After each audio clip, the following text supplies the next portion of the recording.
Hello YouTube, this is the Bucket coming at you today with the Stoeger STR-9.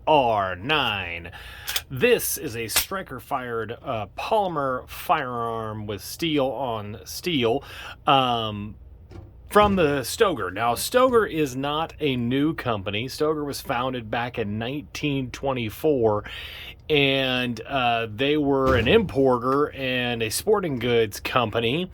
And they were known for selling lots of shotguns, and they started producing some of their own. Most famously, they bought the Luger name and made a Luger M22 long rifle.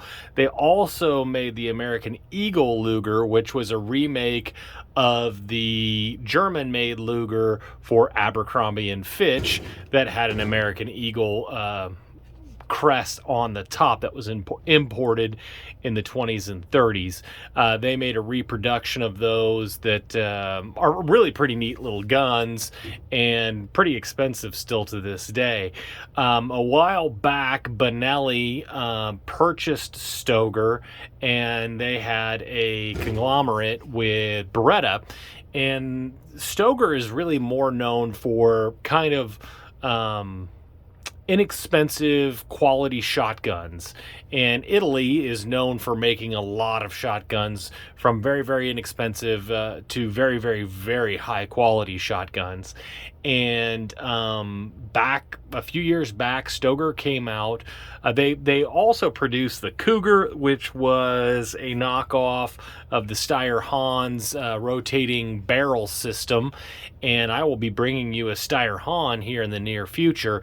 But this is their first foray into striker-fired polymer firearms, and this is a budget pistol. And it seems to be very high quality. I mean, the slide serrations are aggressive, easy to use. The controls are, pretty much exactly what you would expect. It's really about the same size as a Glock 17 to give you an idea of what type of size you're looking at. But what they did is they pared down this firearm to be as inexpensive as humanly possible. And so when you get it, you get a very plain Jane box. They have a cover on it. And this is the box that it comes in, and you slide it off, and it's just about as plain as they come. And you open her up, and all you get, I do like the fact that you do get a branded gun lock that will be going up on the wall. You get one of these little rubbery things. I don't know exactly what it's used for. The bag that it comes in, a very simple manual. Does have some color in it, and a little simple reloader tool with the Stoeger brand on it. You get one magazine with this particular firearm, and no extra back straps, although you can purchase more back straps and replace it. And they actually do have models. Some of the models come with 2 magazines, some of them come with different back straps, some of them even come with an optic cut for the top.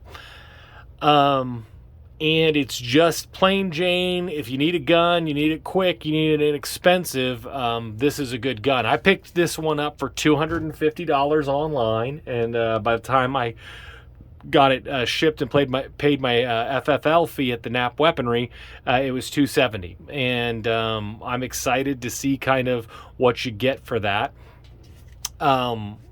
The mags do drop free, which I do like that.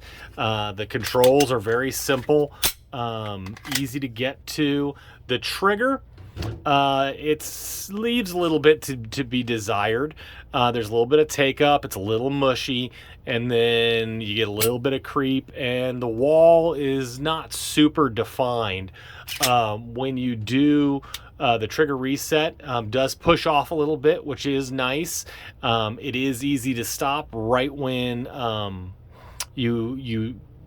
when you get to that reset, and then again a little bit of sponge, but not bad. It's a good trigger pull. I think it's something that you could easily acquire and be able to hit with. So I'm excited to take this out to my buddy the Goat Whisperer's range and to put some rounds through it. At this price point, You know, if it fires and if it's reliable, it could have a lot of benefits. I don't know how much you would really want to try to conceal and carry this gun. It would be it'd be a big gun to conceal and carry. But one of my good buddies at church, he's a police officer, and his duty weapon's a 17, and when he's off duty, he carries that. So you know, it can be done. It looks like this is a very high quality barrel. Looks like they polished up that feed ramp very well. Traditional polygonal rifling on the inside of that. It does come with an all steel captive recoil spring, which is nice. That is a nice little upgrade if you can get it.